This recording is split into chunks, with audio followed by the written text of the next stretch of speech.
بسم اللہ الرحمن الرحیم۔ السلام علیکم ناظرین، خلیج نیوز اردو اسامہ اقبال میں آپ سب کو خوش آمدید۔ ناظرین، متحدہ اپوزیشن نے شہباز شریف کی سربراہی میں جب سے اقتدار سنبھالا ہے تب سے ہم دیکھتے آ رہے ہیں کہ حکومت کی مشکلات میں بہت زیادہ اضافہ ہو گیا ہے۔ اس کے ساتھ ساتھ اسٹاک مارکیٹ میں بھی شدید مندی کا حال ہے اور جو مہنگائی کی شرح ہے وہ بھی خطرناک حد تک بڑھ چکی ہے۔ اس کے ساتھ ساتھ ناظرین، ڈالر کا جو ریٹ ہے وہ بھی 195 کا ہندسہ عبور کرتا ہوا نظر آ رہا ہے۔ اگر اس سب پر قابو نہ پایا گیا تو ہمارے ملک کا دیوالیہ نکل جائے گا اور بالکل سری لنکا والے حالات یہاں پر بھی ہو جائیں گے۔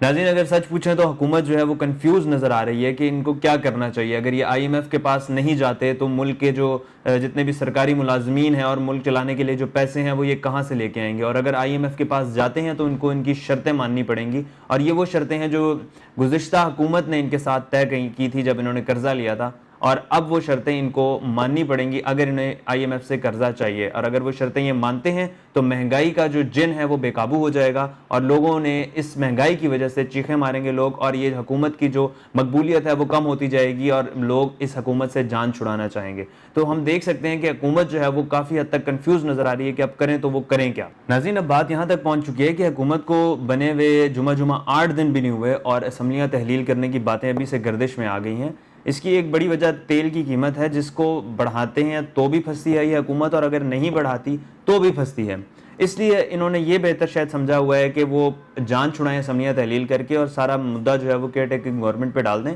اور وہ جانے اور اس کا کام جانے۔ اب ہم اگر کل بات کریں مفتاح اسماعیل صاحب کی، تو انہوں نے پریس کانفرنس میں یہ کہا تھا کہ تیل کی قیمتوں کو نہیں بڑھایا جائے گا، لیکن اس کے چند گھنٹے بعد ان کا ایک بیان آیا تھا جو ٹویٹر پہ انہوں نے اپنا ایک ٹویٹ کیا تھا کہ ابھی جو میں نے پریس کانفرنس کی ہے اس کے مطابق تو پیٹرول کی قیمتیں نہیں بڑھائی جائیں گی، لیکن اس فیصلے پر نظر ثانی کی جا سکتی ہے۔ ناظرین، اسی سب کے حوالے سے بات کرنے کے لیے یہ لوگ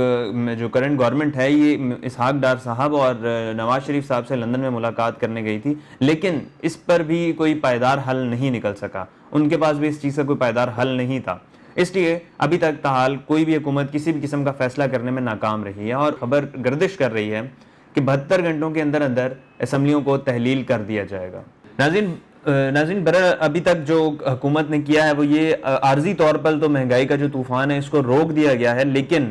اب وہ کب تک اس کو روکیں گے، اس کا جو جواب ہے اس سوال کا وہ شاید اسٹیبلشمنٹ کے پاس بھی نہیں ہے۔ اور اگر ہم دیکھیں عمران خان صاحب کی بات کریں تو انہوں نے چند ماہ پہلے اس سچویشن کے حوالے سے سب کو آگاہ کیا تھا، تمام جو طاقتور ترین حلقے تھے ان کو یہ چیز بتائی گئی تھی کہ یہ سچویشن پیدا ہو سکتی ہے، اور عمران خان جو بھی پریس کانفرنس اس ٹائم کرتے تھے وہ عوام کو اس حوالے سے آگاہی دیتے رہتے تھے کہ عالمی منڈی میں مہنگائی ہو رہی ہے اور ہمیں مہنگائی کرنی پڑے گی، لیکن ان پر اس بات پر بڑی تنقید ہوتی تھی اس ٹائم پر کہ کیوں مہنگائی کی جا رہی ہے اور کیا سچویشن ہے۔ لیکن جو کرنٹ گورنمنٹ ہے اس نے آتے ساتھ ان کی ساری باتیں جو ہیں وہ صحیح کر کے بتا دی ہیں کہ یہ بات واقعی عمران خان ٹھیک کہتے تھے کہ عالمی منڈی میں مہنگائی ہو رہی ہے، لیکن اس ٹائم ان کو کوئی سیریس نہیں لیتا تھا۔ تو اب کرنٹ جو گورنمنٹ ہے یہ اپنے اسی باتوں میں آ کے دوبارہ سے اب پھنس چکی ہے، جہاں سے ان کا نکلنا بہت مشکل نظر آ رہا ہے اور اسمبلیاں تحلیل ہونے کی طرف جاتی نظر آ رہی ہیں۔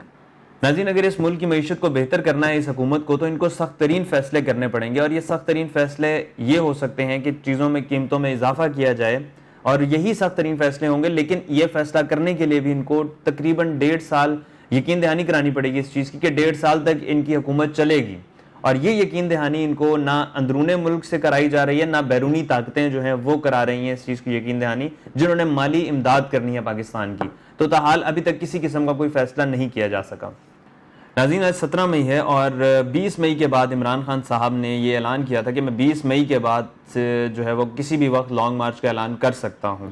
تو اب سچویشن یہ ہے کہ 20 سے 30 مئی کے جو دن ہیں، 10 دن، یہ بہت اہم ہے ملک کی سچویشن کے لیے جو کرنٹ گورنمنٹ چل رہی ہے اس کے حوالے سے، اور جو پچھلی حکومت جا چکی ہے یعنی کہ عمران خان صاحب کی حکومت، ان دونوں کے حوالے سے چند اہم فیصلے اس 10 دن کے اندر اندر ہوں گے۔ اور یہ جتنی بھی لانگ مارچ ہے اس کے حوالے سے جو بھی فضا قائم ہو رہی ہے وہ ہم سب دیکھ سکتے ہیں کہ سیاسی گرمی جو ہے وہ کس حد تک شدت اختیار کر گئی ہے، اور آگے کسی کو بھی نہیں پتا کہ کیا ہونے والا ہے، نہ اس ملک کے مقتدر حلقوں کو پتا ہے کہ کیا ہونے والا ہے، نہ ہی غریب آدمی کو پتا ہے کہ ملک کے ساتھ ابھی کیا ہونے والا ہے۔ اس سوال کا جواب ہر بندہ ڈھونڈ رہا ہے جو تاحال ابھی تک نہیں مل سکا۔ ہاں، یہ کہہ سکتے ہیں کہ 20 سے 30 مئی کے درمیان یہ سارے سوالات کے جوابات مل جائیں گے، جس طرح شیخ رشید نے کہا ہے کہ 31 مئی تک تمام چیزوں کے فیصلے ہو جائیں گے۔